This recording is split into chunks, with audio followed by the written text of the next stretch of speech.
Hello and welcome to another Greenscale's Blight raid guide.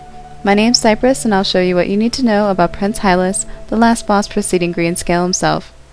For this boss we used 4 tanks, 9 support, and 7 DPS. Hylas is a two-phased fight where the first phase introduces you to his abilities one by one as each of his adds spawn. There are 3 adds for the first phase and each resemble a previous boss: Duke Lotarius, Infiltrator Jolan, and Oracle Ilaria. When you pull Prince Hylas, you will have 15 seconds to DPS him before Duke Lotarius spawns.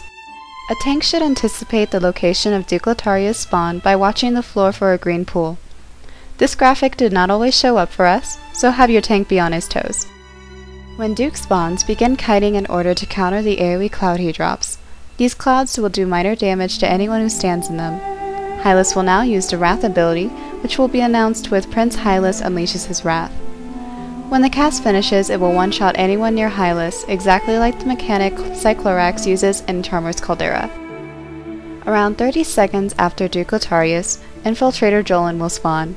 Jolan doesn't need to be tanked in any specific way, but it should be noted that your raid will now need to avoid bombs placed on the ground. These bombs spawn approximately once every 3 seconds. The order in which these adds are killed is unimportant, but depending on your DPS you may have more than one at a time. After another 30 seconds, Oracle Ilaria will spawn. When she does, the raid will instantly be hit for 5,000 damage. This is followed by a dot that takes for 1,000 damage, once every second for 4 seconds. Healers need to be prepared to heal through this damage. In addition to this, Hylas will now transmogrify one raid member, and after 3 seconds anyone within 15 meters of that person will also be transmogrified. This can be predicted by watching Hylas' target. Neither the transmogrification or raid dot can be dispelled.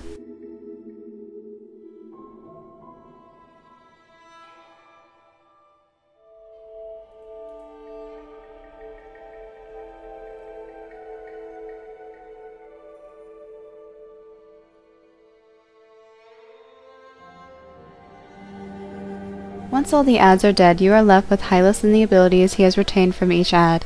At this point, Hylas is extremely predictable.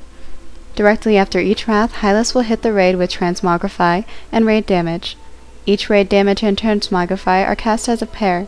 It is especially critical for healers to be spread out in order to avoid too many being Transmogrified at once. This continues until 10% when Hylas enters Phase 2.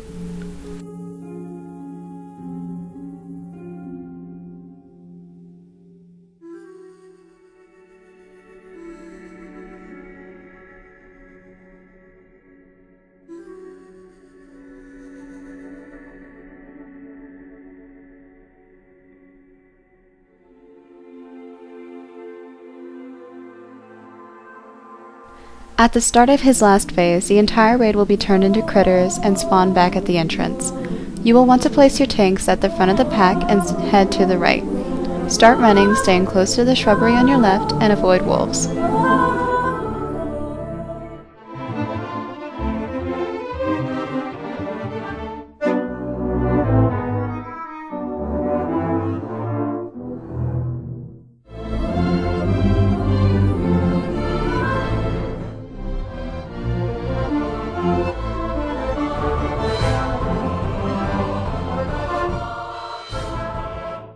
Once you have reached Hylas' room, he will be shielded and healing. DPS need to focus on him now and for the rest of the fight, as tanks pick up adds and hold them off to the side. The quicker DPS gets through his shield, the sooner Hylas will stop healing. Once his shield is broken, the fight will resume as you experienced in Phase 1, only this time tanks will have adds. Just direct your DPS to attack only Hylas until he is dead. But don't forget to manage some of the mechanics from the previous phase.